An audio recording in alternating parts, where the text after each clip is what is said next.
ਸਾਦਤ ਹਸਨ ਮੰਟੋ ਦਾ novel ਬਗੈਰ ਉਨਵਾਨ ਦੇ।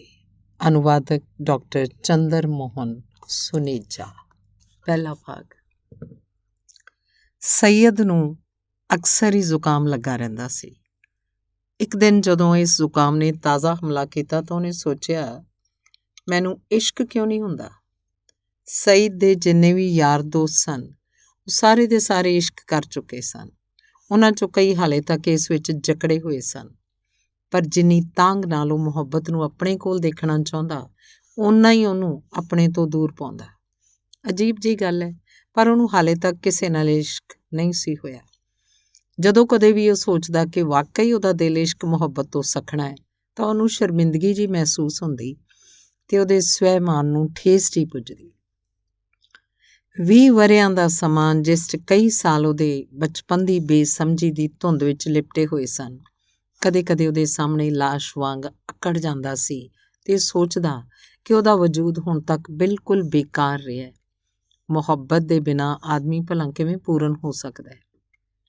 ਸਈਦ ਨੂੰ ਇਸ ਗੱਲ ਦਾ ਅਹਿਸਾਸ ਸੀ ਕਿ ਉਹਦਾ ਦਿਲ ਖੂਬਸੂਰਤ ਹੈ ਤੇ ਇਸ ਕਾਬਲ ਹੈ ਕਿ ਮੁਹੱਬਤ ਉਸ ਵਿੱਚ ਰਹੇ, ਪਰ ਉਹ ਆਲੀਸ਼ਾਨ ਮਹਿਲ ਵੀ ਭਲਾ ਕਿਸ ਕੰਮ ਦਾ ਜਿਸ 'ਚ ਰਹਿਣ ਵਾਲਾ ਹੀ ਕੋਈ ਨਾ ਹੋਵੇ। ਕਿਉਂਕਿ ਉਹਦਾ ਦਿਲ ਪਿਆਰ ਕਰਨ ਦੇ ਕਾਬਲ ਸੀ। ਇਹੋ ਵਜ੍ਹਾ ਹੈ ਕਿ ਉਹਨੂੰ ਇਹ ਸੋਚ ਕੇ ਬੜਾ ਦੁੱਖ ਹੁੰਦਾ ਕਿ ਉਹਦੀਆਂ ਧੜਕਣਾਂ ਬਿਲਕੁਲ ਫਜ਼ੂਲ ਹੀ ਬਰਬਾਦ ਹੋ ਰਹੀਆਂ ਹਨ। ਉਹਨੇ ਲੋਕਾਂ ਤੋਂ ਸੁਣਿਆ ਹੋਇਆ ਸੀ, ਜ਼ਿੰਦਗੀ 'ਚ ਇੱਕ ਵਾਰੀ ਮੁਹੱਬਤ ਜ਼ਰੂਰ ਹੁੰਦੀ ਹੈ। ਖੁਦ ਉਹਨੂੰ ਇਸ ਗੱਲ ਦਾ ਹਲਕਾ ਜਿਹਾ ਯਕੀਨ ਸੀ ਕਿ ਮੌਤ ਦੀ ਤਰ੍ਹਾਂ ਮੁਹੱਬਤ ਵੀ ਇੱਕ ਵਾਰ ਤਾਂ ਜ਼ਰੂਰ ਆਏਗੀ, ਪਰ ਕਦੋਂ? ਕਾਸ਼ ਉਹਦੀ ਜੀਵਨ ਪੁਸਤਕ ਉਹਦੀ ਆਪਣੀ ਜੇਬ 'ਚ ਹੁੰਦੀ, ਜਿਹਨੂੰ ਖੋਲ੍ਹ ਕੇ ਉਹਦਾ ਜਵਾਬ ਇੱਕਦਮ ਪਾ ਲੈਂਦਾ। ਪਰ ਇਹ ਕਿਤਾਬ ਤਾਂ ਘਟਨਾਵਾਂ ਖੁਦ ਲਿਖਦੀ ਹੈ। ਜਦੋਂ ਮੁਹੱਬਤ ਵੀ ਆਏਗੀ ਤਾਂ ਆਪਣੇ ਆਪ ਇਸ ਜੀਵਨ ਪੁਸਤਕ ਵਿੱਚ ਨਵੇਂ ਪੰਨਿਆਂ ਦਾ ਵਾਧਾ ਹੋ ਜਾਏਗਾ। ਇਹਨਾਂ ਨਵੇਂ ਪੰਨਿਆਂ ਦੇ ਵਾਧੇ ਲਈ ਕਿੰਨਾ ਕਾਹਲਾ ਸੀ। ਉਹ ਚੁੱਪਚਾਪ ਉੱਠ ਕੇ ਰੇਡੀਓ 'ਤੇ ਗੀਤ ਸੁਣ ਸਕਦਾ ਸੀ, ਜਦੋਂ ਚਾਹੇ ਖਾਣਾ ਖਾ ਸਕਦਾ ਸੀ, ਆਪਣੀ ਮਰਜ਼ੀ ਮੁਤਾਬਕ ਹਰ ਵੇਲੇ ਵਿਸਕੀ ਵੀ ਪੀ ਸਕਦਾ ਸੀ, ਜਿਹਦੀ ਉਹਦੇ ਮਜ਼ਹਬ ਵਿੱਚ ਮਨਾਹੀ ਸੀ। ਜੇਕਰ ਉਹ ਚਾਹੁੰਦਾ ਤਾਂ ਉਸ ਤਰ੍ਹਾਂ ਨਾਲ ਆਪਣੀ ਗੱਲ ਵੀ ਜ਼ਖਮੀ ਕਰ ਲੈਂਦਾ, ਪਰ ਮਰਜ਼ੀ ਮੁਤਾਬਕ ਕਿਸੇ ਨਾਲ ਮੁਹੱਬਤ ਨਹੀਂ ਸੀ ਕਰ ਸਕਦਾ। ਇੱਕ ਦਿਨ ਬਾਜ਼ਾਰ 'ਚ ਉਹਨੇ ਇੱਕ ਮੁਟਿਆਰ ਵੇਖੀ। ਉਹਦੀਆਂ ਛਾਤੀਆਂ ਦੇਖ ਕੇ ਉਹਨੂੰ ਇਉਂ ਪ੍ਰਤੀਤ ਹੋਇਆ ਜਿਵੇਂ ਢਿੱਲੇ ਢਾਲੇ ਕੁੜਤੇ ਵਿੱਚ ਪਤਾ ਨਹੀਂ ਕੀ ਹੈ। ਸਰਦੀਆਂ ਦੇ ਮੌਸਮ 'ਚ ਛੱਤ 'ਤੇ ਜਦੋਂ ਉਹਦੀ ਮਾਂ ਲਾਲ ਲਾਲ ਸ਼ਲਗਮ ਕੱਟ ਕੇ ਸੁਕਾਉਣ ਲਈ ਹਾਰ ਪਰੋਇਆ ਕਰਦੀ ਸੀ ਤਾਂ ਕੋਈ ਕੱਚੇ ਸ਼ਲਗਮ ਖਾ ਜਾਂਦਾ ਸੀ।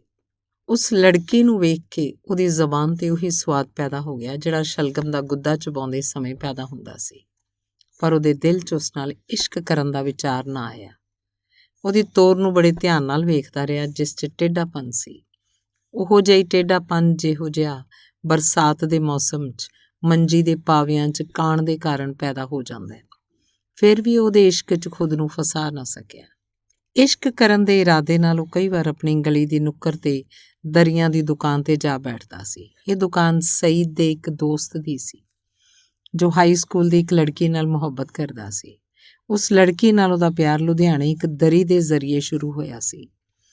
ਉਸ ਲੜਕੀ ਦੇ ਕਹਿਣ ਅਨੁਸਾਰ ਦਰੀ ਖਰੀਦਣ ਦੇ ਲਈ ਪੈਸੇ ਉਹਦੇ ਦੁਪੱਟੇ ਦੇ ਪੱਲੂ ਤੋਂ ਖੁੱਲ੍ਹ ਕੇ ਕਿਤੇ ਡਿੱਗ ਪਏ ਸਨ। ਲਤੀਫ ਕਿਉਂਕਿ ਉਹਦੇ ਘਰ ਦੇ ਲਾਗੇ ਹੀ ਰਹਿੰਦਾ ਸੀ, ਇਸ ਲਈ ਉਹਨੇ ਆਪਣੇ ਚਾਚੇ ਦੀਆਂ ਝਿੜਕਾਂ ਤੇ ਗਾਲਾਂ ਤੋਂ ਬਚਣ ਲਈ ਉਹ ਤੋਂ ਦਰੀ ਉਧਾਰ ਮੰਗੀ ਤੇ ਦੋਨਾਂ 'ਚ ਪਿਆਰ ਹੋ ਗਿਆ। ਸ਼ਾਮ ਨੂੰ ਬਾਜ਼ਾਰ 'ਚ ਲੋਕਾਂ ਦਾ ਆਉਣਾ ਜਾਣਾ ਕਾਫੀ ਵੱਧ ਜਾਂਦਾ ਤੇ ਦਰਬਾਰ ਸਾਹਿਬ ਜਾਣ ਲਈ, ਕਿਉਂਕਿ ਰਸਤਾ ਉਹੀ ਸੀ, ਇਸ ਲਈ ਔਰਤਾਂ ਵੀ ਕਾਫੀ ਤਾਦਾਦ ਵਿੱਚ ਉਹਦੀਆਂ ਨਜ਼ਰਾਂ 'ਚੋਂ ਲੰਘਦੀਆਂ ਸਨ। ਪਤਾ ਨਹੀਂ ਕਿਉਂ ਉਹਨੂੰ ਇੰਜ ਮਹਿਸੂਸ ਹੁੰਦਾ ਕਿ ਜਿੰਨੇ ਵੀ ਲੋਕ ਬਾਜ਼ਾਰ 'ਚ ਚੱਲਦੇ ਫਿਰਦੇ ਨੇ, ਸਾਰੇ ਦੇ ਸਾਰੇ ਭੀੜ ਦਾ ਹਿੱਸਾ ਨੇ। ਉਹਦੀਆਂ ਨਜ਼ਰਾਂ ਕਿਸੇ ਔਰਤ, ਕਿਸੇ ਬੰਦੇ 'ਤੇ ਨਾ ਟਿਕਦੀਆਂ। ਲੋਕਾਂ ਦੀ ਭੀੜ ਭਾੜ ਨੂੰ ਉਹਦੀਆਂ ਅੱਖਾਂ ਇੱਕ ਅਜਿਹੀ ਗਤੀਸ਼ੀਲ ਝਿੱਲੀ ਸਮਝਦੀਆਂ ਸਨ, ਜਿਸ 'ਚ ਉਹ ਆਸਾਨੀ ਨਾਲ ਜਿੱਧਰ ਚਾਹੇ ਦੇਖ ਸਕਦੀਆਂ ਹਨ। ਉਹਦੀਆਂ ਅੱਖਾਂ ਕਿੱਧਰ ਦੇਖਦੀਆਂ ਨੇ, ਇਸ ਬਾਰੇ ਨਾ ਤਾਂ ਅੱਖਾਂ ਨੂੰ ਪਤਾ ਸੀ ਤੇ ਨਾ ਹੀ ਸਈਦ ਨੂੰ।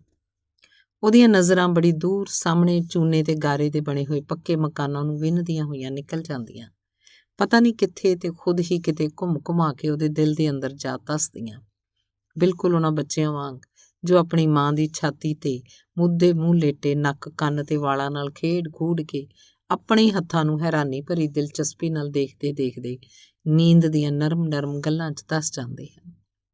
ਲਤੀਫ ਦੀ ਦੁਕਾਨ 'ਤੇ ਗਾਹਕ ਬਹੁਤ ਘੱਟ ਆਉਂਦੇ ਸਨ, ਇਸ ਲਈ ਉਹਦੀ ਮੌਜੂਦਗੀ ਨੂੰ ਗਨੀਮਤ ਜਾਣਦੇ ਹੋਇਆਂ ਉਸ ਨਾਲ ਕਈ ਤਰ੍ਹਾਂ ਦੀਆਂ ਗੱਲਾਂ ਕਰਦਾ ਹੁੰਦਾ ਸੀ। ਪਰ ਉਹ ਸਾਹਮਣੇ ਲਟਕੀ ਹੋਈ ਦਰੀ ਵੱਲ ਦੇਖਦਾ ਰਹਿੰਦਾ, ਜਿਸ 'ਚ ਰੰਗ ਬਿਰੰਗੇ ਬੇਸ਼ੁਮਾਰ ਧਾਗਿਆਂ ਦੀ ਉਲਝਣ ਨੇ ਇੱਕ ਡਿਜ਼ਾਈਨ ਪੈਦਾ ਕਰ ਦਿੱਤਾ ਸੀ। ਲਤੀਫ ਦੇ ਹੋਠ ਹਿਲਦੇ ਰਹਿੰਦੇ ਤੇ ਉਹ ਇਹੋ ਸੋਚਦਾ ਰਹਿੰਦਾ ਕਿ ਉਹਦੇ ਦਿਮਾਗ ਦਾ ਨਕਸ਼ਾ ਦਰੀ ਦੇ ਡਿਜ਼ਾਈਨ ਨਾਲ ਕਿੰਨਾ ਮਿਲਦਾ ਜੁਲਦਾ ਹੈ। ਕਈ ਵਾਰ ਤਾਂ ਉਹ ਇਹ ਸੋਚਦਾ ਕਿ ਉਹਦੇ ਆਪਣੇ ਖਿਆਲ ਹੀ ਬਾਹਰ ਨਿਕਲ ਕੇ ਉਸ ਦਰੀ ਤੇ ਰੀਂਗ ਰਹੇ ਨੇ। ਇਸ ਦਰੀ ਵਿੱਚ ਤੇ ਸਈਦ ਦੀ ਦਿਮਾਗੀ ਹਾਲਤ ਵਿੱਚ ਕਮਾਲ ਦੀ ਸਮਾਨਤਾ ਸੀ।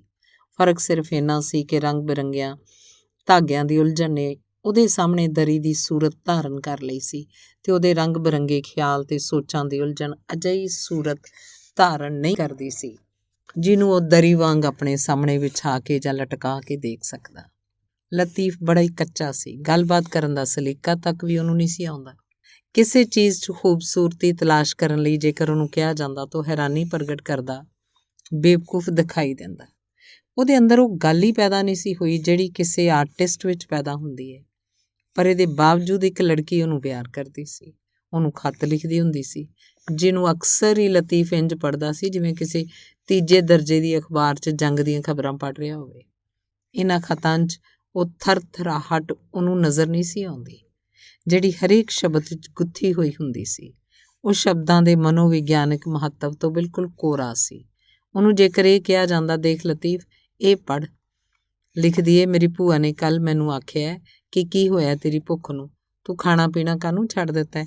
ਤੇ ਜਦੋਂ ਮੈਂ ਸੁਣਿਆ ਤਾਂ ਪਤਾ ਲੱਗਾ ਕਿ ਸੱਚਮੁੱਚ ਮੈਂ ਅੱਜ ਕੱਲ੍ਹ ਬਹੁਤ ਘੱਟ ਖਾਂਦੀ ਹਾਂ। ਦੇਖ, ਮੇਰੇ ਲਈ ਕੱਲ੍ਹ ਸ਼ਹਾਬੂਦੀਨ ਦੀ ਦੁਕਾਨ ਤੋਂ ਖੀਰ ਲੈਂਦਾ ਆਵੀਂ, ਜਿੰਨੀ ਵੀ ਲਿਆਵੇਂਗਾ ਸਾਰੀ ਚੱਟ ਕਰ ਜਾਵਾਂਗੀ, ਸਾਰੀ ਅਗਲੀ ਪਿਛਲੀ ਕਸਰ ਕੱਢ ਦਿਆਂਗੀ। ਕੁਝ ਪਤਾ ਲੱਗਿਆ ਤੈਨੂੰ? ਇਸ ਪੰਕਤੀ 'ਚ ਕੀ ਏ? ਤੂੰ ਸ਼ਹਾਬੂਦੀਨ ਦੀ ਦੁਕਾਨ ਤੋਂ ਖੀਰ ਦਾ ਇੱਕ ਬਹੁਤ ਵੱਡਾ ਡੂਨਾ ਲੈ ਕੇ ਜਾਏਂਗਾ, ਪਰ ਲੋਕਾਂ ਦੀਆਂ ਨਜ਼ਰਾਂ ਤੋਂ ਬਚ ਬਚਾ ਕੇ ਡਿਊਟੀ 'ਚ ਜਦੋਂ ਤੂੰ ਉਹਨੂੰ ਇਹ ਤੋਹਫਾ ਦੇਂਗਾ ਤਾਂ ਇਸ ਖਿਆਲ ਨਾਲ ਖੁਸ਼ ਨਾ ਹੋਈ ਕਿ ਉਹ ਸਾਰੀ ਖੀਰ ਖਾ ਜਾਏਗੀ। ਉਹ ਕਦੇ ਨਹੀਂ ਖਾ ਸਕੇਗੀ। ਢਿੱਡ ਭਰ ਕੇ ਕੁਝ ਖਾ ਹੀ ਨਹੀਂ ਸਕਦੀ। ਜਦੋਂ ਦਿਮਾਗ 'ਚ ਖਿਆਲਾਂ ਦਾ ਹਜੂਮ ਜਮ੍ਹਾਂ ਹੋ ਜਾਏ ਤਾਂ ਢਿੱਡ ਆਪਣੇ ਆਪ ਹੀ ਭਰ ਜਾਂਦਾ ਹੁੰਦਾ ਹੈ। ਪਰ ਇਹ ਫਲਸਫਾ ਉਹਦੀ ਸਮਝ 'ਚ ਕਿਵੇਂ ਆਉਂਦਾ? ਉਹ ਸਮਝਾਉਣ ਤੋਂ ਬਿਲਕੁਲ ਕੋਰਾ ਸੀ। ਜਿੱਥੋਂ ਤੱਕ ਸ਼ਹਾਬੂਦੀਨ ਦੀ ਦੁਕਾਨ ਤੋਂ 4 ਆਨੇ ਦੀ ਖੀਰ ਤੇ 1 ਆਨੇ ਦੀ ਖੁਸ਼ਬੂਦਾਰ ਰਬੜੀ ਖਰੀਦਣ ਦਾ ਸਬੰਧ ਸੀ, ਲਤੀਫ ਬਿਲਕੁਲ ਠੀਕ ਸੀ। ਪਰ ਖੀਰ ਦੀ ਫਰਮਾਇਸ਼ ਕਿਉਂ ਕੀਤੀ ਗਈ ਸੀ? ਉਹਦੇ ਜ਼ਰੀਏ ਉਤੇਜਨਾ ਪੈਦਾ ਕਰਨ ਦਾ ਖਿਆਲ ਕਿਹਨਾਂ ਹਾਲਤਾਂ ਦੇ ਅਧੀਨ ਉਹਦੀ ਮਹਿਬੂਬਾ ਦੇ ਦਿਮਾਗ 'ਚ ਪੈਦਾ ਹੋਇਆ? ਇਸ ਨਾਲ ਲਤੀਫ ਦਾ ਕੋਈ ਸਰੋਕਾਰ ਨਹੀਂ ਸੀ। ਉਹ ਇਸ ਕਾਬਲ ਹੀ ਨਹੀਂ ਸੀ ਕਿ ਇਹਨਾਂ ਬਰੀਕੀਆਂ ਨੂੰ ਸਮਝ ਸਕੇ। ਉਹ ਮੋਟੀ ਅਕਲ ਵਾਲਾ ਆਦਮੀ ਸੀ, ਜਿਹੜਾ ਲੋਹੇ ਦੇ ਜੰਗਾਲ ਖਾਧੇ ਗਜ਼ ਨਾਲ ਬੜੇ ਘਟੱਬੇ ਢੰਗ ਨਾਲ ਦਰੀਆਂ ਨਾਪਦਾ ਹੁੰਦਾ ਸੀ ਤੇ ਸ਼ਾਇਦ ਇਸੇ ਤਰ੍ਹਾਂ ਦੇ ਗਜ਼ ਨਾਲ ਆਪਣੇ ਅਹਿਸਾਸਾਂ ਦੀ ਪੈਮਾਇਸ਼ ਵੀ ਕਰਦਾ ਸੀ। ਪਰ ਇਹ ਹਕੀਕਤ ਹੈ ਕਿ ਇੱਕ ਲੜਕੀ ਉਹਨੂੰ ਪਿਆਰ ਕਰਦੀ ਸੀ, ਜੋ ਹਰ ਪੱਖੋਂ ਉਹਦੇ ਮੁਕਾਬਲੇ ਸ੍ਰੇਸ਼ਟ ਤੇ ਕਾਬਿਲ ਸੀ। ਲਤੀਫ ਤੇ ਉਹਦੇ ਵਿੱਚ ਇੰਨਾ ਹੀ ਫਰਕ ਸੀ ਜਿੰਨਾ ਲੁਧਿਆਣੇ ਦੀ ਦਰੀ ਤੇ ਕਸ਼ਮੀਰ ਦੇ ਗੁਦਗੁਦੇ ਕਾਲੀਨ ਵਿੱਚ। ਸਈਦ ਨੂੰ ਸਮਝ ਨਹੀਂ ਸੀ ਆਉਂਦੀ ਮੁਹੱਬਤ ਕਿਵੇਂ ਪੈਦਾ ਹੁੰਦੀ ਹੈ, ਬਲਕਿ ਇੰਝ ਕਹੋ ਕਿ ਪੈਦਾ ਹੋ ਸਕਦੀ ਹੈ। ਉਹ ਆਪ ਜਿਸ ਵੇਲੇ ਚਾਹੇ ਦੁੱਖ ਤੇ ਉਦਾਸੀ ਫੈਲਾ ਸਕਦਾ ਸੀ, ਪਿਆਰ ਜਿਹਦੇ ਲਈ ਉਹ ਇਸ ਕਦਰ ਬੇਤਾਬ ਸੀ। ਉਹਦਾ ਇੱਕ ਦੋਸਤ ਜਿਹੜਾ ਇੰਨਾ ਆਲਸੀ ਸੀ ਕਿ ਮੂੰਗਫਲੀ ਤੇ ਛੋਲੇ ਸਿਰਫ ਤਾਂ ਹੀ ਖਾ ਸਕਦਾ ਸੀ ਜੇ ਉਹਨਾਂ ਦੇ ਛਿਲਕੇ ਉਤਰੇ ਹੋਏ ਹੋਣ, ਆਪਣੀ ਗਲੀ ਦੀ ਇੱਕ ਸੋਹਣੀ ਕੁੜੀ ਨਾਲ ਪਿਆਰ ਕਰਦਾ ਸੀ। ਪਰ ਜੇ ਉਹ ਤੋਂ ਪੁੱਛਿਆ ਜਾਂਦਾ ਵੀ ਇਹ ਹੁਸਨ ਤੇਰੀ ਮਹਿਬੂਬਾ 'ਚ ਕਿੱਥੋਂ ਸ਼ੁਰੂ ਹੁੰਦਾ ਹੈ, ਤਾਂ ਯਕੀਨਨ ਉਹ ਖਾਲੀ ਦਿਮਾਗ ਹੋ ਜਾਂਦਾ, ਜਿਹਦਾ ਮਤਲਬ ਉਹ ਬਿਲਕੁਲ ਨਹੀਂ ਸਮਝਦਾ ਸੀ। ਕਾਲਜ ਵਿੱਚ ਪੜ੍ਹਨ ਦੇ ਬਾਵਜੂਦ ਉਹਦੇ ਦਿਮਾਗ ਦਾ ਵਿਕਾਸ ਬੜੇ ਮਾਮੂਲੀ ਤਰੀਕੇ ਨਾਲ ਹੋਇਆ ਸੀ, ਪਰ ਉਹਦੇ ਪਿਆਰ ਦੀ ਕਹਾਣੀ ਇੰਨੀ ਲੰਮੀ ਸੀ ਕਿ ਅਲਫ ਲੈਲਾ ਤੋਂ ਵੱਡੀ ਕਿਤਾਬ ਤਿਆਰ ਹੋ ਜਾਂਦੀ। ਆਖਰ ਉਹਨਾਂ ਲੋਕਾਂ ਨੂੰ, ਉਹਨਾਂ ਜ਼ਾਹਿਲਾਂ ਨੂੰ ਪਿਆਰ ਮੁਹੱਬਤ ਕਰਨ ਦਾ ਕੀ ਹੱਕ ਹਾਸਿਲ ਹੈ? ਕਈ ਵਾਰ ਇਹ ਸਵਾਲ ਸਈਦ ਦੇ ਦਿਮਾਗ 'ਚ ਪੈਦਾ ਹੋਇਆ ਤੇ ਇਸ ਨਤੀਜੇ ਤੇ ਪੁੱਜਿਆ ਕਿ ਪਿਆਰ ਕਰਨ ਦਾ ਹੱਕ ਹਰ ਕਿਸੇ ਨੂੰ ਹਾਸਿਲ ਹੈ, ਭਾਵੇਂ ਉਹ ਅਵਚੇਤਨਸ਼ੀਲ ਹੋਵੇ ਜਾਂ ਚੇਤਨਸ਼ੀਲ। ਹੋਰਨਾਂ ਨੂੰ ਪਿਆਰ ਕਰਦਿਆਂ ਵੇਖ ਕੇ ਅਕਸਰ ਹੀ ਉਹਦੇ ਦਿਲ 'ਚ ਈਰਖਾ ਦੀ ਚੰਗਿਆੜੀ ਭੜਕ ਉੱਠਦੀ ਸੀ। ਉਹ ਜਾਣਦਾ ਸੀ ਕਿ ਇਹ ਬਹੁਤ ਵੱਡਾ ਕਮੀਨਾਪਣ ਹੈ, ਪਰ ਉਹ ਮਜਬੂਰ ਸੀ। ਮੁਹੱਬਤ ਕਰਨ ਵਾਲੇ ਦੀ ਖਾਹਿਸ਼ ਉਸ 'ਤੇ ਇਸ ਕਦਰ ਛਾਈ ਰਹਿੰਦੀ ਕਿ ਕਈ ਵਾਰੀ ਦਿਲ ਹੀ ਦਿਲ ਵਿੱਚ ਪਿਆਰ ਕਰਨ ਵਾਲਿਆਂ ਨੂੰ ਗਾਲਾਂ ਵੀ ਕੱਢ ਦਿੰਦਾ, ਪਰ ਗਾਲਾਂ ਕੱਢਣ ਮਗਰੋਂ ਆਪਣੇ ਆਪ ਨੂੰ ਵੀ ਕੋਸਦਾ ਕਿ ਬੇਕਾਰ ਹੀ ਦੂਜਿਆਂ ਨੂੰ ਬੁਰਾ ਭਲਾ ਕਿਹਾ। ਜੇਕਰ ਦੁਨੀਆ ਦੇ ਸਾਰੇ ਆਦਮੀ ਇੱਕਦਮ ਪਿਆਰ ਕਰਨ ਲੱਗ ਪੈਣ ਤਾਂ ਉਸ 'ਚ ਮੇਰੇ ਪਿਓ ਦਾ ਕੀ ਜਾਂਦਾ ਹੈ? ਮੈਨੂੰ ਸਿਰਫ ਆਪਣੇ ਕੰਮ ਨਾਲ ਮਤਲਬ ਰੱਖਣਾ ਚਾਹੀਦਾ ਹੈ। ਜੇਕਰ ਮੈਂ ਕਿਸੇ ਦੇ ਪਿਆਰ 'ਚ ਨਹੀਂ ਪੈਂਦਾ ਤਾਂ ਇਸ 'ਚ ਬਾਕੀਆਂ ਦਾ ਕੀ ਕਸੂਰ ਹੈ? ਹੋ ਸਕਦਾ ਹੈ ਕਿ ਮੈਂ ਕਿਸੇ ਕਾਰਨ ਇਹਦੇ ਕਾਬਲ ਹੀ ਨਾ ਹੋਵਾਂ। ਕੀ ਪਤਾ ਹੈ ਕਿ ਬੇਵਕੂਫ ਤੇ ਬੇਅਕਲ ਹੋਣਾ ਹੀ ਪਿਆਰ ਕਰਨ ਲਈ ਜ਼ਰੂਰੀ ਹੋਵੇ। ਸੋਚਦਿਆਂ ਇੱਕ ਦਿਨ ਉਹ ਇਸ ਨਤੀਜੇ ਤੇ ਪੁੱਜਿਆ ਕਿ ਪਿਆਰ ਇੱਕਦਮ ਪੈਦਾ ਨਹੀਂ ਹੁੰਦਾ। ਉਹ ਲੋਕ ਝੂਠੇ ਨੇ ਜਿਹੜੇ ਆਖਦੇ ਨੇ ਪਿਆਰ ਇੱਕਦਮ ਪੈਦਾ ਹੁੰਦਾ ਹੈ। ਜੇ ਇੰਝ ਹੁੰਦਾ ਤਾਂ ਜ਼ਾਹਿਰ ਹੈ ਕਿ ਉਹਦੇ ਦਿਲ 'ਚ ਹੁਣ ਤੋਂ ਕਾਫੀ ਸਮਾਂ ਪਹਿਲਾਂ ਪਿਆਰ ਪੈਦਾ ਹੋ ਗਿਆ ਹੁੰਦਾ। ਕਈ ਕੁੜੀਆਂ ਉਹਦੀਆਂ ਨਜ਼ਰਾਂ 'ਚੋਂ ਹਾਲੇ ਤੱਕ ਲੰਘ ਚੁੱਕੀਆਂ ਸਨ। ਜੇਕਰ ਪਿਆਰ ਇੱਕਦਮ ਪੈਦਾ ਹੋ ਸਕਦਾ ਤਾਂ ਉਹਨਾਂ ਵਿੱਚੋਂ ਕਿਸੇ ਇੱਕ ਦੇ ਨਾਲ ਖੁਦ ਨੂੰ ਬੜੀ ਆਸਾਨੀ ਨਾਲ ਜੋੜ ਸਕਦਾ ਸੀ। ਕਿਸੇ ਕੁੜੀ ਨੂੰ ਸਿਰਫ 1-2 ਵਾਰੀ ਵੇਖ ਲੈਣ ਨਾਲ ਪਿਆਰ ਕਿਵੇਂ ਹੋ ਜਾਂਦਾ ਹੈ, ਇਹ ਉਹਦੀ ਸਮਝ 'ਚ ਨਹੀਂ ਸੀ ਆਉਂਦਾ। ਕੁਝ ਦਿਨ ਪਹਿਲਾਂ ਇੱਕ ਦੋਸਤ ਨੇ ਜਦੋਂ ਉਹਨੂੰ ਕਿਹਾ ਕੰਪਨੀ ਬਾਗ 'ਚ ਅੱਜ ਮੈਂ ਇੱਕ ਕੁੜੀ ਦੇਖੀ, ਪਹਿਲੀ ਤੱਕਣੀ 'ਚ ਹੀ ਉਹਨੇ ਮੈਨੂੰ ਜ਼ਖਮੀ ਕਰਤਾ ਤਾਂ ਉਹਨੂੰ ਗੁੱਸਾ ਚੜ੍ਹ ਗਿਆ। ਇਹੋ ਜਿਹੀਆਂ ਗੱਲਾਂ ਉਹਨੂੰ ਬਹੁਤ ਘਟੀਆ ਕਿਸਮ ਦੀਆਂ ਜਾਪਦੀਆਂ ਸੀ। ਪਹਿਲੀ ਤੱਕਣੀ 'ਚ ਉਹਨੇ ਮੈਨੂੰ ਜ਼ਖਮੀ ਕਰਤਾ। ਲਾਹੌਲ ਵਾਲਾ ਜਜ਼ਬਾਤਾਂ ਦੀ ਕਿੰਨੀ ਸਧਾਰਨ ਪੇਸ਼ਕਾਰੀ ਹੈ। ਜਦੋਂ ਇਸ ਕਿਸਮ ਦੀਆਂ ਘਟੀਆ ਤੇ ਤੀਜੇ ਦਰਜੇ ਦੀਆਂ ਗੱਲਾਂ ਕਿਸੇ ਤੋਂ ਸੁਣਦਾ ਤਾਂ ਉਹਨੂੰ ਇੰਝ ਜਾਪਦਾ ਜਿਵੇਂ ਉਹਦੇ ਕੰਨਾਂ ਵਿੱਚ ਪਿਘਲਦਾ ਹੋਇਆ ਸ਼ੀਸ਼ਾ ਪਾ ਦਿੱਤਾ ਗਿਆ ਹੋਵੇ। ਪਰ ਘਟੀਆ ਮਨੋਬਿਰਤੀ ਤੇ ਕੋਝੇ ਮਜ਼ਾਕ ਕਰਨ ਵਾਲੇ ਲੋਕ ਉਹ ਤੋਂ ਜ਼ਿਆਦਾ ਖੁਸ਼ ਸਨ। ਉਹ ਲੋਕ ਜੋ ਪਿਆਰ ਮੁਹੱਬਤ ਦੇ ਆਨੰਦ ਤੋਂ ਬਿਲਕੁਲ ਸੱਖਣੇ ਸਨ, ਉਹਦੇ ਮੁਕਾਬਲੇ ਜ਼ਿਆਦਾ ਸ਼ਾਂਤੀ ਤੇ ਆਰਾਮ ਨਾਲ ਜ਼ਿੰਦਗੀ ਗੁਜ਼ਾਰ ਰਹੇ ਸਨ। ਪਿਆਰ ਤੇ ਜ਼ਿੰਦਗੀ ਨੂੰ ਅਸਲਮ ਦੀਆਂ ਨਜ਼ਰਾਂ ਨਾਲ ਦੇਖਣ ਵਾਲੇ ਖੁਸ਼ ਸਨ, ਪਰ ਸਈਦ ਜੋ ਕਿ ਪਿਆਰ ਤੇ ਜ਼ਿੰਦਗੀ ਨੂੰ ਆਪਣੀਆਂ ਸਾਫ਼ ਤੇ ਸਪਸ਼ਟ ਅੱਖਾਂ ਨਾਲ ਵੇਖਦਾ ਸੀ, ਉਦਾਸ ਸੀ, ਬੇਹੱਦ ਉਦਾਸ। ਅਸਲਮ ਨਾਲ ਉਹਨੂੰ ਬੜੀ ਨਫ਼ਰਤ ਸੀ। ਇੰਨਾ ਛਛੋਰਾ ਰੋਮਾਂਸ ਲੇਖਕ ਉਹਦੀਆਂ ਨਜ਼ਰਾਂ 'ਚੋਂ ਕਦੀ ਨਹੀਂ ਸੀ ਲੰਘਿਆ। ਉਹਦੀਆਂ ਕਹਾਣੀਆਂ ਪੜ੍ਹ ਕੇ ਉਹਦਾ ਖਿਆਲ ਹਮੇਸ਼ਾ ਟੱਬੀ ਤੇ ਕੱਟੜਾ ਕੰਨੀਆਂ ਦੀਆਂ ਖਿੜਕੀਆਂ ਵੱਲ ਦੌੜ ਜਾਂਦਾ, ਜਿਨ੍ਹਾਂ 'ਚੋਂ ਰਾਤ ਨੂੰ ਵੇਸ਼ਵਾਵਾਂ ਦੀਆਂ ਲਾਲੀ ਲੱਗੀਆਂ ਗੱਲਾਂ ਨਜ਼ਰ ਆਉਂਦੀਆਂ ਸਨ। ਪਰ ਹੈਰਾਨੀ ਹੈ, ਅਕਸਰ ਨੌਜਵਾਨ ਮੁੰਡਿਆਂ ਤੇ ਕੁੜੀਆਂ ਉਸੇ ਦੀਆਂ ਕਹਾਣੀਆਂ ਪ੍ਰੇਮ ਪ੍ਰਸੰਗ ਪੈਦਾ ਕਰਦੀਆਂ ਸਨ। ਜਿਹੜਾ ਪਿਆਰ ਅਸਲਮ ਦੀਆਂ ਕਹਾਣੀਆਂ ਪੈਦਾ ਕਰਦੀਆਂ ਹਨ, ਕਿਸ ਕਿਸਮ ਦਾ ਇਸ਼ਕ ਹੋਏਗਾ? ਜਦੋਂ ਇਹਦੇ ਥੋੜ੍ਹੀ ਦੇਰ ਗੌਰ ਕਰਦਾ ਤਾਂ ਉਹਨੂੰ ਕਲਪਨਾ 'ਚ ਇਹ ਇਸ਼ਕ ਇੱਕ ਅਜਿਹੇ ਹੋਛੇ ਆਦਮੀ ਦੀ ਸ਼ਕਲ 'ਚ ਵਿਖਾਈ ਦਿੰਦਾ ਜਿਹਨੇ ਨੁਮਾਇਸ਼ ਖਾਤਰ ਆਪਣੇ ਸਾਰੇ ਚੰਗੇ ਕੱਪੜੇ ਪਹਿਨ ਰੱਖੇ ਹੋਣ, ਇੱਕ ਦੇ ਉੱਪਰ ਇੱਕ। ਅਸਲਮ ਦੀਆਂ ਕਹਾਣੀਆਂ ਬਾਰੇ ਉਹਦੀ ਰਾਏ ਕਿਹੋ ਜਿਹੀ ਵੀ ਹੋਵੇ, ਪਰ ਇਹ ਹਕੀਕਤ ਸੀ ਕਿ ਨੌਜਵਾਨ ਕੁੜੀਆਂ ਉਹਨਾਂ ਨੂੰ ਲੁੱਕ ਕੇ ਪੜ੍ਹਦੀਆਂ ਸਨ ਤੇ ਜਦੋਂ ਉਹਨਾਂ ਦੇ ਜਜ਼ਬਾਤ ਉਤੇਜਿਤ ਹੁੰਦੇ ਤਾਂ ਉਸੇ ਆਦਮੀ ਨਾਲ ਪਿਆਰ ਕਰਨਾ ਸ਼ੁਰੂ ਕਰ ਦਿੰਦੀਆਂ ਸੀ ਜਿਹੜਾ ਉਹਨਾਂ ਨੂੰ ਸਭ ਤੋਂ ਪਹਿਲਾਂ ਨਜ਼ਰੀ ਪੈ ਜਾਏ। ਇਸੇ ਤਰ੍ਹਾਂ ਬਹਿਜ਼ਾਦ ਜਿਹਦੀਆਂ ਗਜ਼ਲਾਂ ਹਿੰਦੁਸਤਾਨ ਦੀ ਹਰੇਕ ਜਾਨ ਤੇ ਬਾਈ ਰਾਤ ਨੂੰ ਕੋਠਿਆਂ ਤੇ ਗਾਉਂਦੀ ਹੈ, ਨੌਜਵਾਨ ਮੁੰਡਿਆਂ ਤੇ ਕੁੜੀਆਂ 'ਚ ਬਹੁਤ ਲੋਕਪ੍ਰਿਯ ਸੀ। ਕਿਉਂ? ਇਹ ਉਹਦੀ ਸਮਝ ਤੋਂ ਪਰੇ ਸੀ। ਬਹਿਜ਼ਾਦ ਦੀ ਉਹ ਆਮ ਜਿਹੀ ਗਜ਼ਲ ਜਿਹਦਾ ਮਤਲਬ ਹੈ ਦੀਵਾਨਾ ਬਨਾਨਾ ਹੈ ਤੋ ਦੀਵਾਨਾ ਬਣਾ ਦੇ, ਕਰੀਬ ਹਰੇਕ ਜਣਾ ਗਾਉਂਦਾ ਸੀ।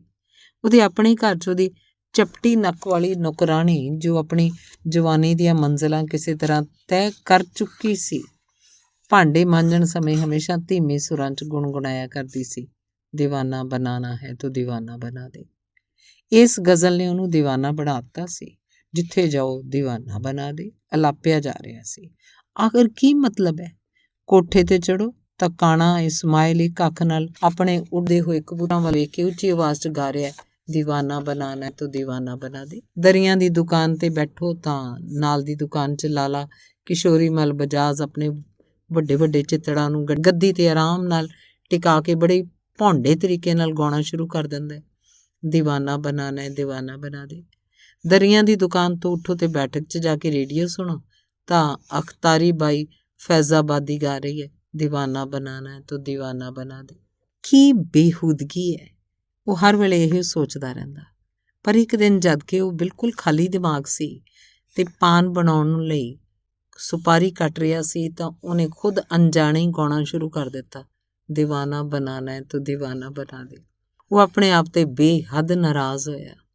ਉਹਨੂੰ ਖੁਦ ਤੇ ਬੜਾ ਗੁੱਸਾ ਵੀ ਆਇਆ, ਪਰ ਫਿਰ ਇੱਕਦਮ ਜ਼ੋਰ ਨਾਲ ਹੱਸਣ ਮਗਰੋਂ ਉਹਨੇ ਜਾਣ ਬੁੱਝ ਕੇ ਉੱਚੀ ਸੁਰ 'ਚ ਗਾਉਣਾ ਸ਼ੁਰੂ ਕਰ ਦਿੱਤਾ, ਦੀਵਾਨਾ ਬਨਾਨਾ ਹੈ ਤੋ ਦੀਵਾਨਾ ਬਣਾ ਦੇ। ਇਸ ਤਰ੍ਹਾਂ ਗਾਉਂਦੇ ਹੋਇਆਂ ਉਹਨੇ ਕਲਪਨਾ ਵਿੱਚ ਬਹਿਜ਼ਾਦ ਦੀ ਸ਼ਾਇਰੀ ਇੱਕ ਠਹਾਕੇ ਹੇਠ ਦਬਾ ਦਿੱਤੀ ਤੇ ਮਨ ਹੀ ਮਨ ਖੁਸ਼ ਹੋ ਗਿਆ। ਇੱਕ ਦੋ ਵਾਰੀ ਉਹਦੇ ਦਿਲ 'ਚ ਇਹ ਖਿਆਲ ਪੈਦਾ ਹੋਇਆ ਕਿ ਉਹ ਵੀ ਅਸਲਮ ਦੀਆਂ ਕਹਾਣੀਆਂ ਅਤੇ ਬਹਿਜ਼ਾਦ ਦੀ ਸ਼ਾਇਰੀ ਦਾ ਪ੍ਰੇਮੀ ਹੋ ਜਾਏ, ਇਸ ਤਰ੍ਹਾਂ ਕਿਸੇ ਨਾਲ ਇਸ਼ਕ ਕਰਨ 'ਚ ਕਾਮਯਾਬੀ ਹਾਸਲ ਕਰ ਲਏ।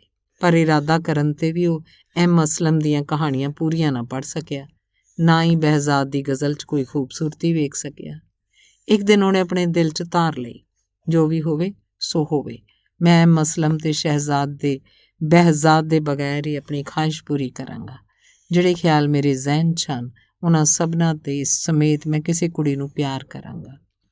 ਇਹੋ ਹੀ ਹੈ ਕਿ ਨਾਕਾਮ ਰਹਾਂਗਾ ਤਾਂ ਵੀ ਨਾਕਾਮੀ ਇਹਨਾਂ ਦੋ ਡੁਗਡੁਗੀ ਵਜਾਉਣ ਵਾਲਿਆਂ ਤੋਂ ਚੰਗੀ ਹੈ।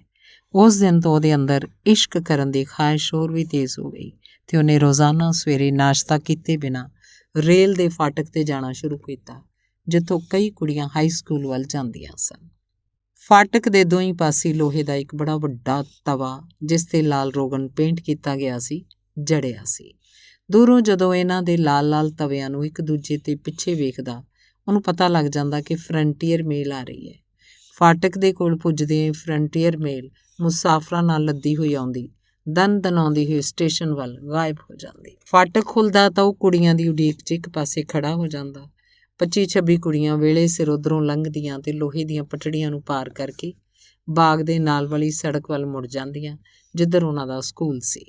ਉਹਨਾਂ 26 ਕੁੜੀਆਂ ਵਿੱਚੋਂ 10 ਨੂੰ, ਜਿਹੜੀਆਂ ਕਿ ਹਿੰਦੂ ਸਨ, ਇਸ ਲਈ ਧਿਆਨ ਨਾਲ ਨਾ ਦੇਖ ਸਕਿਆ ਕਿ ਬਾਕੀ 16 ਮੁਸਲਮਾਨ ਕੁੜੀਆਂ ਦੀ ਸ਼ਕਲੋ ਸੂਰਤ ਬੁਰਕਿਆਂ 'ਚ ਲੁਕੀ ਰਹਿੰਦੀ ਸੀ। 10 ਦਿਨ ਤੱਕ ਉਹ ਲਗਾਤਾਰ ਫਾਟਕ 'ਤੇ ਜਾਂਦਾ ਰਿਹਾ। ਸ਼ੁਰੂ 'ਚ 2-3 ਦਿਨ ਇਹਨਾਂ ਪਰਦਾਪੋਸ਼ ਤੇ ਬੇਪਰਦਾ ਕੁੜੀਆਂ ਵੱਲ ਤੱਕਦਾ ਰਿਹਾ, ਪਰ 10ਵੇਂ ਦਿਨ ਜਦੋਂ ਸਵੇਰ ਦੀ ਠੰਡੀ ਹਵਾ ਚੱਲ ਰਹੀ ਸੀ, ਜਿਸ 'ਚ ਕੰਪਨੀ ਬਾਗ ਦੇ ਸਾਰੇ ਫੁੱਲਾਂ ਦੀ ਖੁਸ਼ਬੂ ਵਸੀ ਹੋਈ ਸੀ, ਉਹਨੇ ਇੱਕਦਮ ਆਪਣੇ ਆਪ ਨੂੰ ਕੁੜੀਆਂ ਦੀ ਬਜਾਏ ਉਹਨਾਂ ਮੱਧਮ ਕੱਦ ਦੇ ਦਰਖਤਾਂ ਵੱਲ ਲੀਨ ਪਾਇਆ, ਜਿਨ੍ਹਾਂ 'ਤੇ ਬੇਸ਼ੁਮਾਰ ਚਿੜੀਆਂ ਚਹਿਕ ਰਹੀਆਂ ਸਨ। ਸਵੇਰ ਦੀ ਖੁਮਾਰ ਭਰੀ ਖਾਮੋਸ਼ੀ ਵਿੱਚ ਚਿੜੀਆਂ ਦਾ ਚਹਿਚਹਾਉਣਾ ਕਿੰਨਾ ਚੰਗਾ ਲੱਗਦਾ ਹੈ, ਕਿਉਂਕਿ ਜਦੋਂ ਉਹਨੇ ਗੌਰ ਕੀਤਾ ਤਾਂ ਉਹਨੂੰ ਪਤਾ ਲੱਗਿਆ ਕਿ ਉਹ ਇੱਕ ਹਫ਼ਤੇ ਤੋਂ ਕੁੜੀਆਂ ਦੀ ਬਜਾਏ ਇਹਨਾਂ ਚਿੜੀਆਂ, ਦਰਖਤਾਂ ਤੇ ਫਰੰਟੀਅਰ ਮੇਲ ਦੇ ਮੌਤ ਵਾਂਗ ਯਕੀਨੀ ਆਉਣ 'ਚ ਦਿਲਚਸਪੀ ਲੈਂਦਾ ਰਿਹਾ। ਇਸ਼ਕ ਸ਼ੁਰੂ ਕਰਨ ਲਈ ਉਹਨੇ ਹੋਰ ਵੀ ਬਹੁਤ ਸਾਰੇ ਹੀਲੇ ਕੀਤੇ, ਪਰ ਉਹ ਨਾਕਾਮ ਰਿਹਾ। ਆਖਰਕਾਰ ਉਹਨੇ ਸੋਚਿਆ ਕਿਉਂ ਨਾ ਆਪਣੀ ਗਲੀ 'ਚ ਹੀ ਕੋਸ਼ਿਸ਼ ਕੀਤੀ ਜਾਏ। ਸੋ ਇੱਕ ਦਿਨ ਉਹਨੇ ਆਪਣੇ ਕਮਰੇ 'ਚ ਬੈਠ ਕੇ ਗਲੀ ਦੀਆਂ ਉਹਨਾਂ ਸਾਰੀਆਂ ਕੁੜੀਆਂ ਦੀ ਸੂਚੀ ਬਣਾਈ, ਜਿਨ੍ਹਾਂ ਨਾਲ ਇਸ਼ਕ ਕੀਤਾ ਜਾ ਸਕਦਾ ਸੀ। ਜਦੋਂ ਸੂਚੀ ਤਿਆਰ ਹੋਈ ਤਾਂ 9 ਕੁੜੀਆਂ ਉਸ ਵਿੱਚ ਖਾਸ ਸਨ। Number 1 Hamida, number 2 Sugra, number 3 Naima, number 4 Pushpa, number 5 Bimla, number 6 Rajkumari, number 7 Fatima ਉਰਫ ਫਾਤੋ, ਨੰਬਰ 8 ਜ਼ੁਬੈਦਾ ਉਰਫ ਬੀਦੀ ਅਤੇ ਨੰਬਰ 9, ਉਹਦਾ ਨਾਂ ਉਹਨੂੰ ਪਤਾ ਨਹੀਂ ਸੀ। ਇਹ ਕੁੜੀ ਪਸ਼ਮੀਨੇ ਦੇ ਸੌਦਾਗਰਾਂ ਦੇ ਘਰ ਨੌਕਰ ਸੀ। ਹੁਣ ਉਹਨੇ ਨੰਬਰਵਾਰ ਗੌਰ ਕਰਨਾ ਸ਼ੁਰੂ ਕੀਤਾ।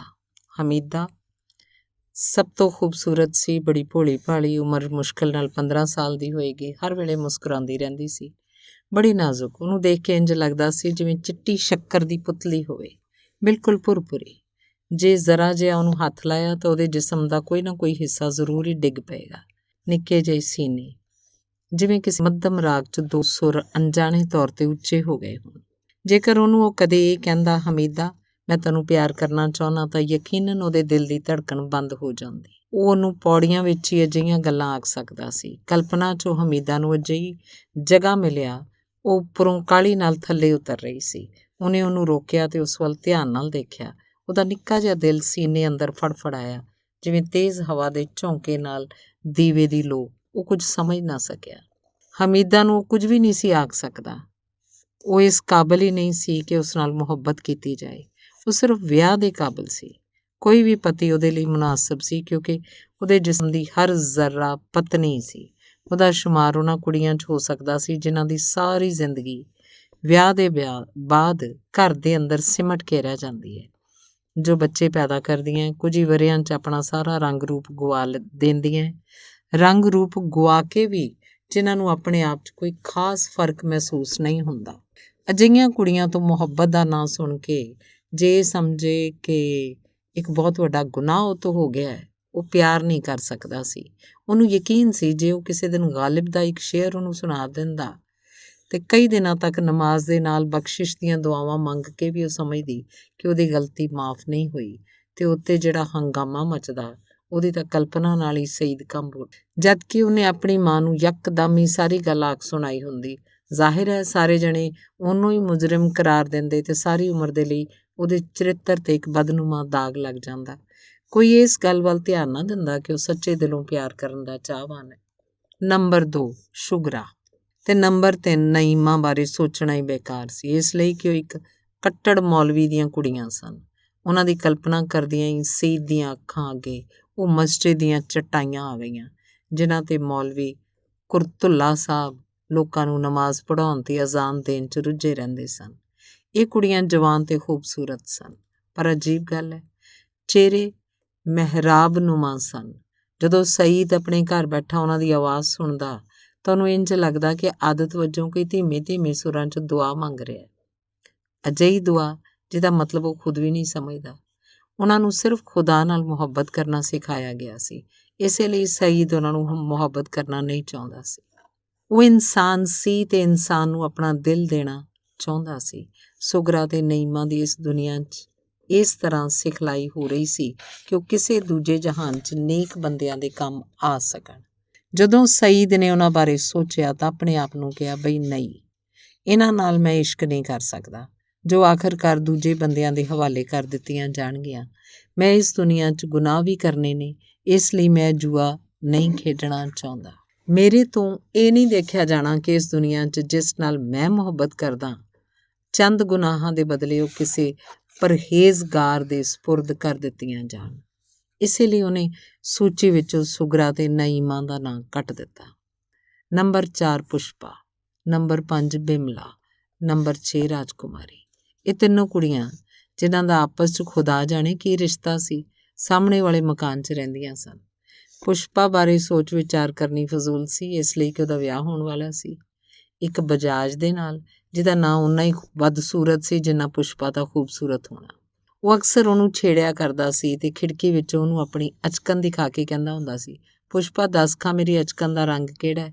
ਪੁਸ਼ਪਾ ਦੀਆਂ ਗੱਲਾਂ ਤੇ ਇੱਕ ਸਕਿੰਟ ਦੇ ਲਈ ਗੁਲਾਬ ਦੀਆਂ ਪੱਤੀਆਂ ਜਿਹੀਆਂ ਥਰਰਾ ਜਾਂਦੀਆਂ ਤੇ ਉਹ ਬਹਾਦਰੀ ਨਾਲ ਜਵਾਬ ਦਿੰਦੀ, ਕਹਿੰਦੀ ਨੀਲਾ। ਉਹਦੇ ਹੋਣ ਵਾਲੇ ਪਤੀ ਦਾ ਨਾਂ ਕਾਲੂਮਲ ਸੀ।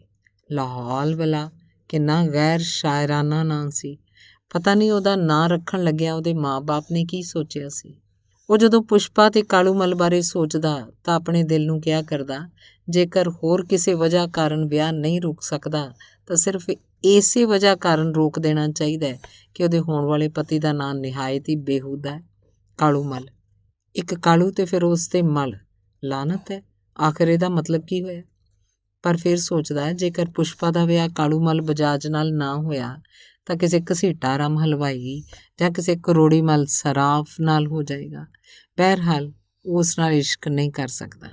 ਜੇਕਰ ਕਰਦਾ ਤਾਂ ਉਹਨੂੰ ਹਿੰਦੂ ਮੁਸਲਿਮ ਫਸਾਦ ਹੋਣ ਦਾ ਡਰ ਸੀ। ਮੁਸਲਮਾਨ ਤੇ ਹਿੰਦੂ ਕੁੜੀ ਨੂੰ ਮੁਹੱਬਤ ਕਰੇ, ਅਵਲ ਤਾਂ ਮੁਹੱਬਤ ਉਂਝ ਹੀ ਬੜਾ ਵੱਡਾ ਜੁਰਮ ਹੈ ਤੇ ਫਿਰ ਮੁਸਲਮਾਨ ਮੁੰਡੇ ਤੇ ਕੁੜੀ ਦੀ ਮੁਹੱਬਤ ਨਿੰਮ ਤੇ ਕਰੇਲਾ ਚੜਾਉਣ ਵਾਲੀ ਗੱਲ ਹੈ। ਸ਼ਹਿਰ 'ਚ ਕਈ ਹਿੰਦੂ ਮੁਸਲਿਮ ਫਸਾਦ ਹੋ ਚੁੱਕੇ ਸਨ, ਪਰ ਜਿਸ ਗਲੀ 'ਚ ਸਈਦ ਰਹਿੰਦਾ ਸੀ ਹਾਲੇ ਤੀਕ ਉੱਥੇ ਅਜਿਹੀ ਕੋਈ ਵੀ ਮੰਦਭਾਗੀ ਘਟਨਾ ਨਹੀਂ ਸੀ ਵਾਪਰੀ। ਜੇ ਉਹ ਪੁਸ਼ਪਾ, ਬਿਮਲਾ ਜਾਂ ਰਾਜਕੁਮਾਰੀ ਨਾਲ ਮੁਹੱਬਤ ਕਰਨ ਦਾ ਇਰਾਦਾ ਕਰ ਲੈਂਦਾ ਤਾਂ ਜ਼ਾਹਿਰ ਹੈ ਦੁਨੀਆ ਦੀਆਂ ਤਮਾਮ ਗਾਵਾਂ ਤੇ ਸੂਰ ਇਸ ਗਲੀ 'ਚ ਇਕੱਠੇ ਹੋ ਜਾਂਦੇ। ਹਿੰਦੂ ਮੁਸਲਿਮ ਫਸਾਦਾਂ ਤੋਂ ਸਈਦ ਨੂੰ ਸਖਤ ਨਫ਼ਰਤ ਸੀ। ਇਸ ਲਈ ਨਹੀਂ ਕਿ ਲੋਕ ਇੱਕ ਦੂਜੇ ਦਾ ਸਿਰ ਪਾੜਦੇ ਨੇ ਤੇ ਲਹੂ ਦੇ ਛਿੱਟੇ ਉੱਡਦੇ ਨੇ, ਸਗੋਂ ਇਸ ਲਈ ਕਿ ਇਹਨਾਂ ਫਸਾਦਾਂ 'ਚ ਸਿਰ ਬੜੇ ਹੀ ਕੋਝੇ ਤਰੀਕੇ ਨਾਲ ਪਾੜੇ ਜਾਂਦੇ ਨੇ ਤੇ ਲਹੂ ਵਰਗੀ ਖੂਬਸੂਰਤ ਸ਼ੈ ਨੂੰ ਬੜੇ ਭੌਂਡੇ ਤਰੀਕੇ ਨਾਲ ਖਿਲਾਰਿਆ ਜਾਂਦਾ ਹੈ। ਰਾਜਕੁਮਾਰੀ ਜੋ ਇਹਨਾਂ ਦੋਨਾਂ ਤੋਂ ਛੋਟੀ ਸੀ ਉਹਨੂੰ ਪਸੰਦ ਸੀ। ਉਹਦੇ ਹੋਠ ਜੋ ਸਾਹ ਦੀ ਕਮੀ ਕਰਨ ਹਲਕੇ ਜਿਹੇ ਖੁੱਲ੍ਹੇ ਰਹਿੰਦੇ ਸਨ, ਉਹਨੂੰ ਬੇਹੱਦ ਪਸੰਦ ਸਨ। ਉਹਨਾਂ ਨੂੰ ਦੇਖ ਕੇ ਉਹਨੂੰ ਹਮੇਸ਼ਾ ਖਿਆਲ ਆਉਂਦਾ ਸੀ ਕਿ ਸ਼ਾਇਦ ਇੱਕ ਚੁੰਮਾ ਉਹਨੂੰ ਛੂਹ ਕੇ ਲੰਘ ਅੱਗੇ ਨਿਕਲ ਗਿਆ। ਇੱਕ ਵਾਰੀ ਉਹਨੇ ਰਾਜਕੁਮਾਰੀ ਨੂੰ ਜੋ ਹਾਲੇ ਆਪਣੀ ਉਮਰ ਦੀ 14ਵੀਂ ਮੰਜ਼ਿਲ ਤੈਅ ਕਰ ਰਹੀ ਸੀ ਆਪਣੀ ਮਕਾਨ ਦੀ 3ਜੀ ਮੰਜ਼ਿਲ 'ਤੇ ਗੁਸਲਖਾਨੇ 'ਚ ਨਹਾਉਂਦੇ ਵੇਖਿਆ ਸੀ। ਆਪਣੇ ਮਕਾਨ ਦੇ ਝਰੋਖਿਆਂ 'ਚੋਂ ਜਦੋਂ ਸਈਦ ਨੇ ਉਸ ਵੱਲ ਵੇਖਿਆ ਤਾਂ ਉਹਨੂੰ ਇੰਝ ਮਹਿਸੂਸ ਹੋਇਆ ਕਿ ਉਹਦਾ ਕੋਈ ਬਹੁਤ ਹੀ ਅਛੂਤਾ ਖਿਆਲ ਦਿਮਾਗ 'ਚੋਂ ਨਿਕਲ ਕੇ ਸਾਹਮਣੇ ਆ ਖੜਾ ਹੋਇਆ। ਸੂਰਜ ਦੀਆਂ ਮੋਟੀਆਂ-ਮੋਟੀਆਂ ਕਿਰਨਾਂ ਜਿਨ੍ਹਾਂ 'ਚ ਬੇਸ਼ੁਮਾਰ ਉੱਡਦੇ ਹੋਏ ਕਿਣਕੇ ਮੁਕੈਸ਼ ਦਾ ਛਿੜਕਾ ਜਿਹਾ ਕਰ ਰਹੇ ਸਨ। ਉਹਦੇ ਨੰਗੇ ਪਿੰਡੇ 'ਤੇ ਫੈਲ ਰਹੀਆਂ ਸਨ। ਉਹਨਾਂ ਕਿਰਨਾਂ ਨੇ ਉਹਦੇ ਗੋਰੇ ਜਿਸਮ 'ਤੇ ਸੋਨੇ ਦਾ ਪਤਰਾ ਜਿਹਾ ਚੜ੍ਹਾ ਦਿੱਤਾ ਸੀ। ਬਾਲਟੀ 'ਚੋਂ ਜਦੋਂ ਉਹਨੇ ਡੋਂਗਾ ਕੱਢਿਆ, ਆਪਣੇ ਪਿੰਡੇ 'ਤੇ ਪਾਇਆ ਤੇ ਉਹ ਸੋਨੇ ਦੀ ਪੁਤਲੀ ਵਿਖਾਈ ਦਿੱਤੀ। ਰਾਜਕੁਮਾਰੀ ਪੁਸ਼ਪਾ ਤੇ ਬਿਮਲਾ ਦੇ ਮੁਕਾਬਲੇ ਬੜੀ ਹੁਸ਼ਿਆਰ ਸੀ। ਉਹਦੀਆਂ ਉਂਗਲਾਂ, ਜੋ ਹਰ ਵੇਲੇ ਇਉਂ ਹੀ ਗਤੀਸ਼ੀਲ ਰਹਿੰਦੀਆਂ ਸਨ ਜਿਵੇਂ ਖਿਆਲੀ ਜੁਰਾਬਾਂ ਬੁਣ ਰਹੀਆਂ ਹੋਣ, ਉਹਨੂੰ ਬੜੀਆਂ ਹੀ ਪਸੰਦ ਸੀ। ਉਹਨਾਂ ਉਂਗਲਾਂ 'ਚ ਖੂਬਸੂਰਤੀ ਸੀ ਤੇ ਉਸ ਖੂਬਸੂਰਤੀ ਦਾ ਸਬੂਤ ਕਰੋਸ਼ੀਏ ਤੇ ਸੂਈ ਦੇ ਉਹਨਾਂ ਕੰਮਾਂ 'ਚੋਂ ਮਿਲਦਾ ਸੀ ਜੋ ਉਹ ਕਈ ਵਾਰੀ ਵੇਖ ਚੁੱਕਾ ਸੀ। ਇੱਕ ਵਾਰੀ ਰਾਜਕੁਮਾਰੀ ਦੇ ਹੱਥ ਦਾ ਬੁਣਿਆ ਹੋਇਆ ਮੇਜ਼ਪੋਸ਼ ਦੇਖ ਕੇ ਉਹਨੂੰ ਖਿਆਲ ਆਇਆ ਕਿ ਉਹਨੇ ਆਪਣੇ ਦਿਲ ਦੀਆਂ ਬਹੁਤ ਸਾਰੀਆਂ ਧੜਕਣਾਂ ਵੀ ਅਣਜਾਣੇ ਤੌਰ 'ਤੇ ਉਹਦੇ ਨਿੱਕੇ ਜਿਹੇ ਖਾਨਿਆਂ 'ਚ ਗੁੰਦ ਦਿੱਤੀਆਂ ਹਨ। ਇੱਕ ਵਾਰੀ ਜਦ ਕਿ ਉਹਦੇ ਬਿਲਕੁਲ ਕੋਲ ਖੜੀ ਸੀ, ਉਹਦੇ ਦਿਲ 'ਚ ਮੁਹੱਬਤ ਕਰਨ ਦਾ ਖਿਆਲ ਪੈਦਾ ਹੋਇਆ। ਪਰ ਜਦੋਂ ਉਹਨੇ ਰਾਜਕੁਮਾਰੀ ਵੱਲ ਵੇਖਿਆ ਤਾਂ ਉਹਨੂੰ ਇੱਕ ਮੰਦਰ ਦੀ ਸੂਰਤ 'ਚ ਦਿਖਾਈ ਦਿੱਤੀ, ਜਿਹਦੇ ਪਹਿਲੂ 'ਚੋਂ ਖੁਦ ਬਖੁਦ ਮਸਜਿਦ ਦੀ ਸ਼ਕਲ 'ਚ ਖੜਾ ਸੀ। ਮਸਜਿਦ ਤੇ ਮੰਦਰ 'ਚ ਦੋਸਤੀ ਕਿਵੇਂ ਹੋ ਸਕਦੀ ਹੈ? ਗਲੀ ਦੀਆਂ ਤਮਾਮ ਕੁੜੀਆਂ ਦੇ ਮੁਕਾਬਲੇ ਇੱਕ ਹਿੰਦੂ ਕੁੜੀ ਮਾਨਸਿਕ ਤੌਰ 'ਤੇ ਤਕੜੀ ਸੀ। ਉਹਦਾ ਮੱਥਾ, ਜਿੱਥੇ ਹਰ ਵੇਲੇ ਮੱਧਮ ਜਿਹਾ ਵਲ ਗਹਿਰਾਈ ਅਖਤਿਆਰ ਕਰਨ ਦਾ ਇਰਾਦਾ ਰੱਖਦਾ ਸੀ, ਉਹਨੂੰ ਬੜਾ ਚੰਗਾ ਲੱਗਦਾ ਸੀ। ਉਹਦਾ ਮੱਥਾ ਵੇਖ ਕੇ ਉਹ ਦਿਲ ਹੀ ਦਿਲ 'ਚ ਕਿਹਾ ਕਰਦਾ, ਜਦੋਂ ਭੂਮਿਕਾ ਇੰਨੀ ਖੂਬਸੂਰਤ ਤੇ ਪਤਾ ਨਹੀਂ ਕਿਤਾਬ ਕਿੰਨੀ ਦਿਲਚਸਪ ਹੋਏਗੀ। ਮਗਰ ਇਹ ਮਗਰ ਉਹਦੀ ਜ਼ਿੰਦਗੀ 'ਚ ਇਹ ਮਗਰ ਸੱਚਮੁੱਚ ਦਾ ਮਗਰ ਮਤਲਬ ਮਗਰਮੱਛ ਬਣ ਕੇ ਰਹਿ ਗਿਆ ਸੀ, ਜੋ ਉਹਨੂੰ ਗੋਤਾ ਲਾਉਣ ਤੋਂ ਹਮੇਸ਼ਾ ਬਾਜ਼ ਰੱਖਦਾ ਸੀ। ਨੰਬਰ 7 ਫਾਤਿਮਾ ਉਰਫ ਫਾਤੋ ਖਾਲੀ ਨਹੀਂ ਸੀ। ਉਹਦੇ ਦੋਵੇਂ ਹੱਥ ਇਸ਼ਕ ਨਾਲ ਭਰੇ ਸਨ।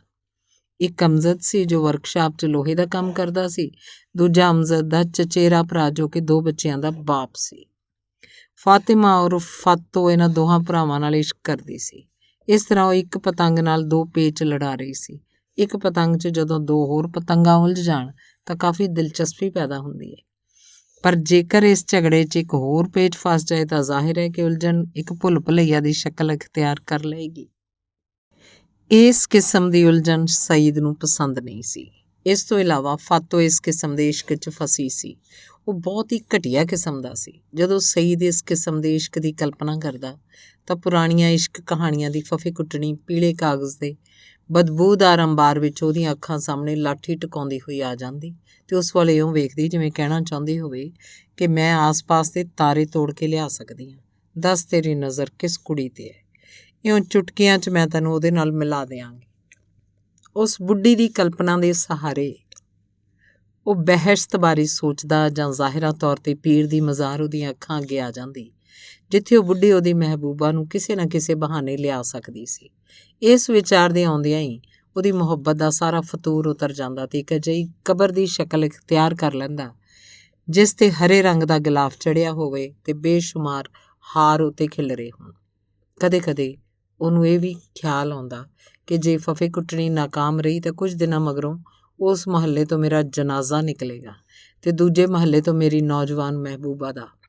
ਇਹ ਦੋਵੇਂ ਜਨਾਜ਼ੇ ਰਸਤੇ 'ਚ ਟਕਰਾਉਣਗੇ ਤੇ 2 ਤਾਬੂਤਾਂ ਦਾ ਇੱਕ ਤਾਬੂਤ ਬਣ ਜਾਏਗਾ, ਜਾਂ ਫਿਰ ਇਸ਼ਕ ਕਹਾਣੀਆਂ ਦੇ ਅੰਜਾਮ ਵਾਂਗ ਜਦੋਂ ਮੈਨੂੰ ਤੇ ਮੇਰੀ ਮਹਿਬੂਬਾ ਨੂੰ ਦਫਨ ਕੀਤਾ ਜਾਏਗਾ ਤੇ ਇੱਕ ਚਮਤਕਾਰ ਹੋਏਗਾ, ਦੋਵੇਂ ਕਬਰਾਂ ਆਪੋ 'ਚ ਮਿਲ ਜਾਣਗੀਆਂ।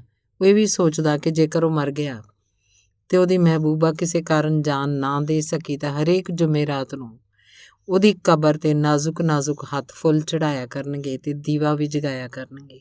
ਵਾਲ ਖੋਲ੍ਹ ਕੇ ਆਪਣਾ ਸਿਰ ਕਬਰ ਦੇ ਨਾਲ ਮਾਰਿਆ ਕਰੇਗੀ ਤੇ ਚੁਗਤਾਈ ਇੱਕ ਹੋਰ ਤਸਵੀਰ ਬਣਾ ਦੇਗਾ ਜਿਹਦੇ ਥੱਲੇ ਲਿਖਿਆ ਹੋਏਗਾ, ਹਾਏ ਇਸ ਜੁਦੇ ਪਸ਼ੇਮਾ ਕਾ ਪਸ਼ੇਮਾ ਹੋਣਾ।